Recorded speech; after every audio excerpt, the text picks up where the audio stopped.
Hello everyone, this is Syeda Hibal Arif और आप देख रहे हैं एमएम स्पोर्ट्स। आज हमारे साथ मौजूद हैं Meerab Zeeshan. So let's start the discussion. अस्सलाम वालेकुम, आप कैसी हैं?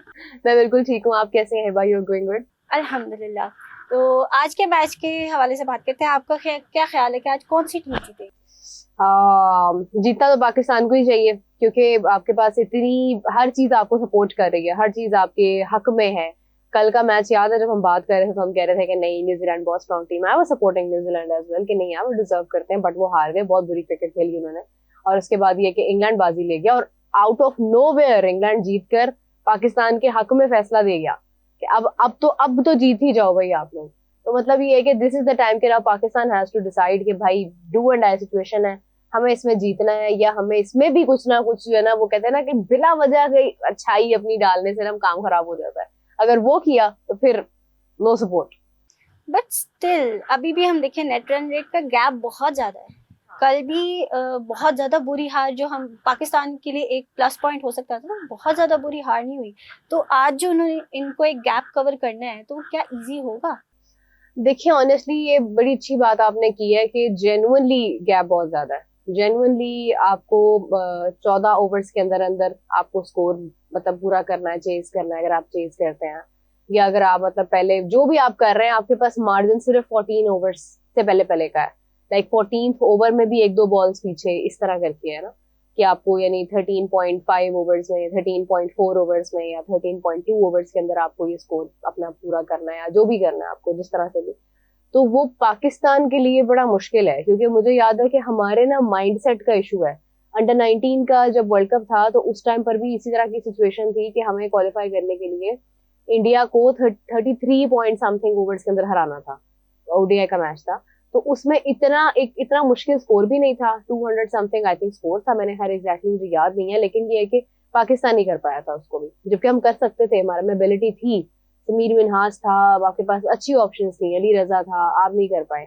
Now this is the time कि जब आप अब आपकी बड़ी टीम है, नेशनल टीम है, अगर वो भी सेम चीज फॉलो करती है ना, तो हमारे पे एक लेबल लग जाएगा कि इनका तो एज अ नेशन माइंडसेट का प्रॉब्लम है, कि ये चोक कर जाते हैं प्रेशर मोमेंट पे। तो यहाँ पे जाके we need to do that, कि हम उन ओवर्स के अंदर जो है वो कुछ भी करके किसी भी तरह से अटैक करें, नेचुरल खेले, आउट ऑफ नोवेयर जाके शॉट्स मारें, आउट हो जो भी करना है करें, but do it in the certain requirement, तो फिर ही हो सकता है। लेकिन मतलब आपको लगता है कि आज पाकिस्तान को एग्रेसिवली खेलना चाहिए? बिल्कुल खेलना चाहिए। आज आज ही वो दिन है कि जब आपको मार धाड़ करनी है, आपके पास बट और कोई ऑप्शन बट नहीं है। Sri Lanka is quite famous for their bowling and fielding.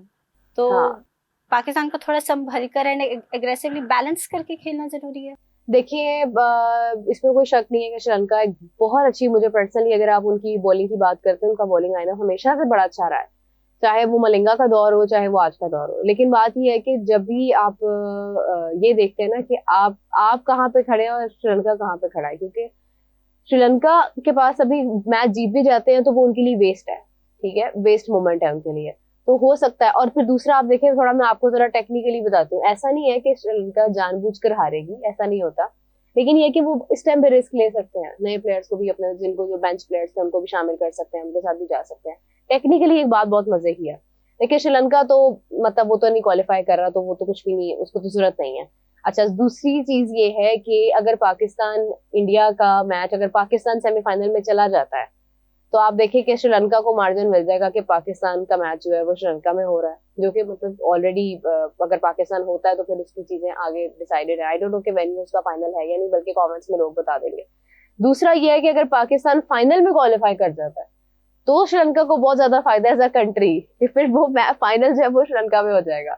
अच्छा, खैर ये तो मजाक की बात है, ये कोइंसिडेंस हो सकता है, लेकिन श्रीलंका को अब मैं समझा रही हूँ कि आप लोग अच्छा खेलने की जरूरत नहीं है, बिकॉज आपको ही फायदा है आपकी नेशन को फायदा है कि वो मैचेस वहां पे हो जाएंगे।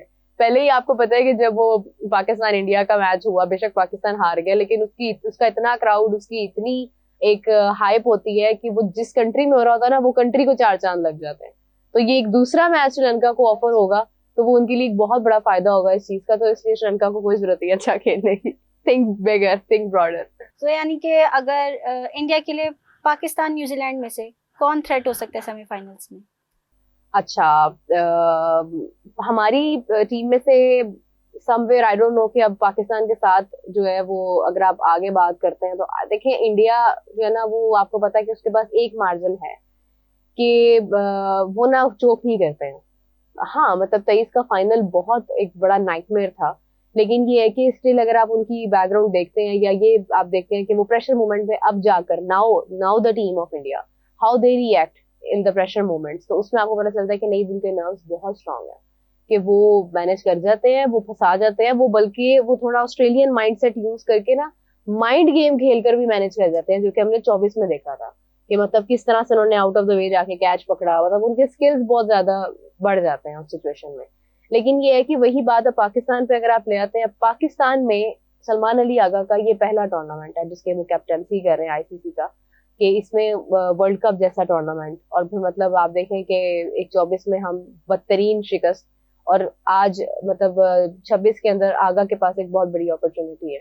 तो अब आगा किस तरह से इस चीज को ओन करते हैं, माइक हेसन के लिए ये पहला मौका है, बहुत सारे लोगों के लिए ये पहला मौका है, तो अब उसको अवेल किस तरह से किया जाता है, क्या हार मान ली जाती है, क्या आपके लिए इतना काफी है कि आप सेमीफाइनलिस्ट बने, आपने आपके आगे पूरी जिंदगी ये कहना है कि हाँ ठीक है अगर हम नहीं जीते थे तो क्या हुआ था, हम तो 23 के बाद से कभी फाइनल में या सेमीफाइनल में भी नहीं आए थे, ग्रुप स्टेज में भी नहीं आए थे, लेकिन आप देखें कि आगा की कप्तानी में हम लोग ग्रुप स्टेज में भी आए और हम सेमीफाइनल में भी आए।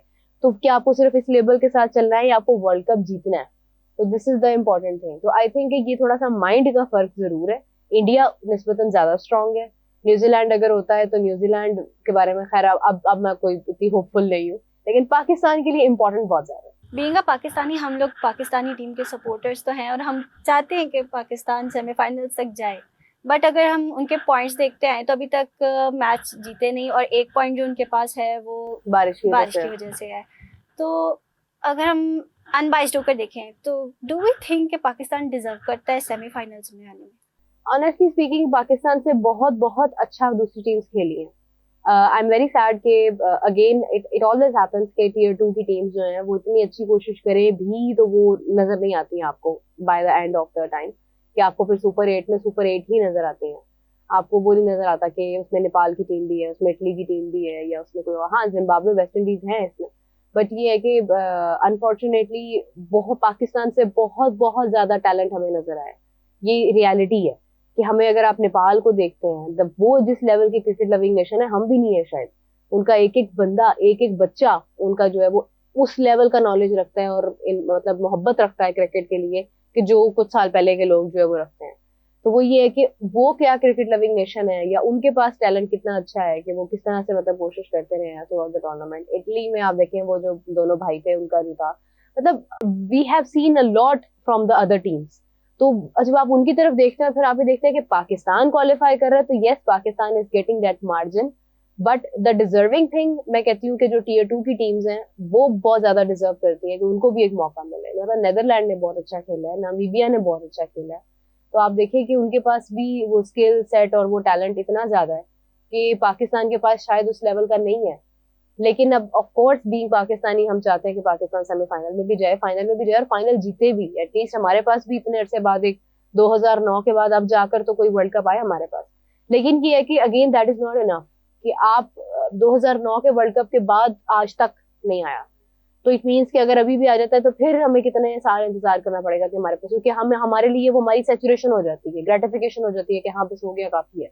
मैं तो आपको बता रही हूँ कि हाँ नहीं है, कंसिस्टेंसी भी नहीं है, और प्लस ये है कि हम लोग समझते हैं कि बस हो गया, हमारे बड़ों ने कर लिया था बस काफी है ना, इनफ है। ये चीज नहीं होनी चाहिए। तो उसकी निस्बत जो बाकी नेशंस हैं या बाकी कंट्रीज हैं, एसोसिएट नेशंस हैं, वो बहुत ज्यादा डिजर्विंग है। तो आई विश कि उनमें से कोई जरूर होता, बट अब नहीं है, तो चलो सपोर्ट तो पाकिस्तान के लिए ही है। तो आज के मैच में पाकिस्तान के लिए अगर पाकिस्तान टॉस जीतता है तो उनके लिए क्या बेटर होगा, बैटिंग फर्स्ट के bowling first? Batting first. Batting first, bowling is not the right decision for Pakistan right now. Sri Lanka अगर माइंड बनाकर आएगा तो बहुत मार सकता है वो। It will be difficult for you to chase them. तो देखते हैं आज के मैच में क्या रिजल्ट होता है। Right. It was really lovely having you. Thank you so much for your presence. आप लोग कमेंट में हमें जरूर बताइए कि आपको क्या लगता है कि आज क्या पाकिस्तान क्वालिफाई कर पाएगा सेमीफाइनल्स के लिए। Till then, take care. Bye bye.